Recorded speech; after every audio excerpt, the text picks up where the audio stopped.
ausente, inacessível, aborrecido do trabalho e pouco inteligente, interessado apenas em caça, pesca, montaria e jogos de cartas. Assim foi desenhado Filipe III, com a pecha adicional de ter aberto mão de governar em favor de um tipo sem escrúpulos e sem ideias, Francisco Gomes de Sandoval Rojas e Borja, Duque de Lerma, que por sua vez deu proteção e altas funções de Estado a seus familiares e a validos de segundo escalão corruptos e dados às piores vilanias, como Pedro Franquesa y Esteve e Rodrigo Calderón y Aranda. Parte da lenda negra sobre Filipe III foi construída durante seu reinado pelos inimigos externos, que apenas davam continuidade aos ataques a seu pai, Filipe II, e a seu avô, Carlos V, I de Espanha. Franceses, ingleses, portugueses, italianos e batavos tinham abundantes motivos para depreciar os monarcas espanhóis e só mudaram o foco para a história não ficar monótona. Se Filipe II era cruel, dissimulado, inescrupuloso, seu filho era inepto, e é sempre tentador poder zombar num rei do que pareceria crueldade zombar num pobre coitado.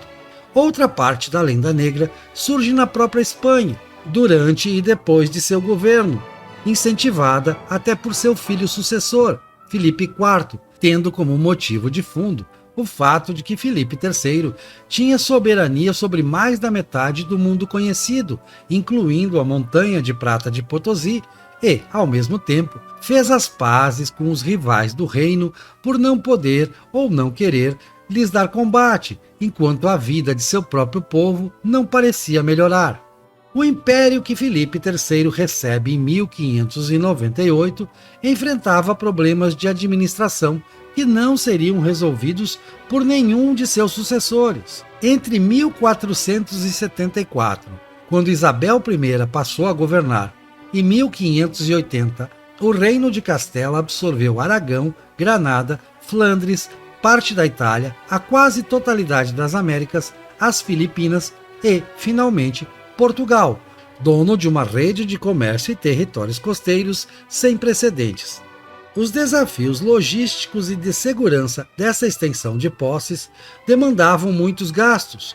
Seriam custos sustentáveis se fosse possível tributar pesadamente os povos submetidos, mas o risco de rebelião aconselhava moderação na colheita de impostos, e nisso se louve o fato de que Filipe III agiu com prudência, tendo de fato evitado perder os reinos subalternos por secessão e ainda obtido ligeiro incremento de receitas. Seriam também custos pagáveis com sobras se toda a prata de Potosí e todo o ouro de outras posses fossem apropriados pela coroa. Estima-se que até 85% da montanha de prata andina se perdeu. Corrupção interna, contrabando e piratas patrocinados pelas nações rivais para pilhar os galhões espanhóis. Quanto ao homem Filipe III, teria sido tão palerma quanto se deliciavam os cronistas a descrever? Ele perdeu a mãe, Ana de Áustria, quando tinha 2 anos de nascido. Entre esse infortúnio e o tomar posse da coroa, foram 18 anos de supervisão implacável de um pai rigoroso, temido por todos, e dá-lhe cercá-lo de aios e preceptores, intelectuais e homens de personalidade marcante, como o mais poderoso deles, Cristóvão de Moura e Távora, de talentos políticos sem par em seu tempo.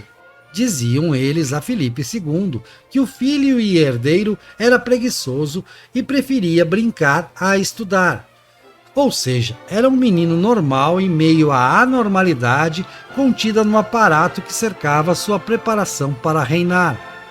De imprevisto, aparece Lerma, que ainda não era duque, apenas marquês, de Dénia, na altura em que Filipe, adolescente, era obrigado pelo pai a representá-lo em eventos públicos e a participar de constantes reuniões da junta de governo. O marquês o leva a passear, a cavalgar, a correr e a se divertir. Encanta-o. Alertado, Filipe II o nomeia vice-rei de Valência para afastá-lo do filho. Não muito depois, ele está de volta. seria o favorito do novo rei. É provável que a maioria dos cronistas tenha razão.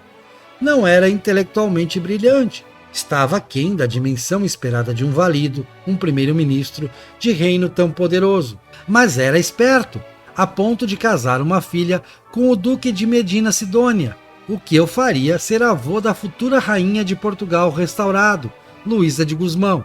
Filipe III, aos 21 anos e já reinando, casa-se com Margarida de Áustria, então aos 14, esposa escolhida antes por seu pai.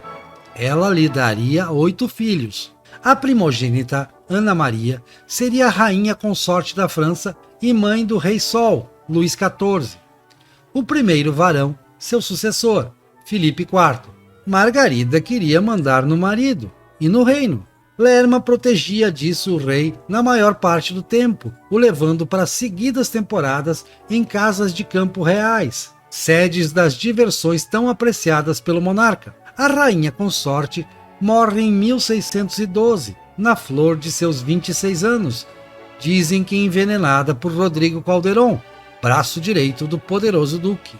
Filipe III herdou a paz com a França de 1598 e a manteve. Com a Inglaterra, enquanto reinava Elizabeth I, a guerra seguia. Para a felicidade do rei espanhol, a legendária rainha logo morre, subindo ao trono Jaime I, com quem a paz é consertada em 1604 e mantida por todo o reinado. Com os flamengos era mais difícil. Filipe II não admitia terem se convertido ao protestantismo e lhes foi implacável. Queria reduzi-los a mera colônia, não aceitava nada menos. Fez o filho jurar que seguiria a lhes dar combate. Mas Filipe III era um homem pacífico e pacifista, e, em 1609, uma trégua de 12 anos foi assinada. No fim do reinado, uma revolta na Boêmia contra seus parentes Habsburgo fez eclodir a Guerra dos 30 Anos. As tropas de Filipe venceram a primeira batalha, a única sob seu reinado. Em seu governo, houve a expulsão dos mouriscos de Valência, iniciada em 1609. Mouriscos é como eram chamados os mouros remanescentes da península formalmente convertidos ao cristianismo. O povo, dado a preconceitos étnicos e em busca de um bode expiatório, achava que aquelas pobres gentes faziam de conta serem cristãs enquanto mantinham a fé islâmica e se preparavam para apoiar uma iminente invasão turca. A mão de obra deles faria falta, mas o que podia o rei contra a vontade popular?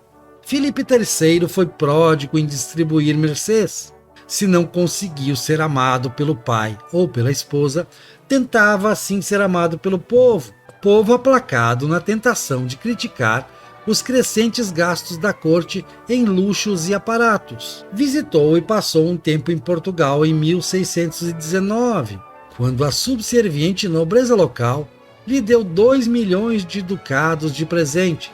Não se empenhou na defesa dos domínios portugueses na Ásia como se fossem seus, permitindo que os holandeses ali protagonizassem saques e tomassem territórios.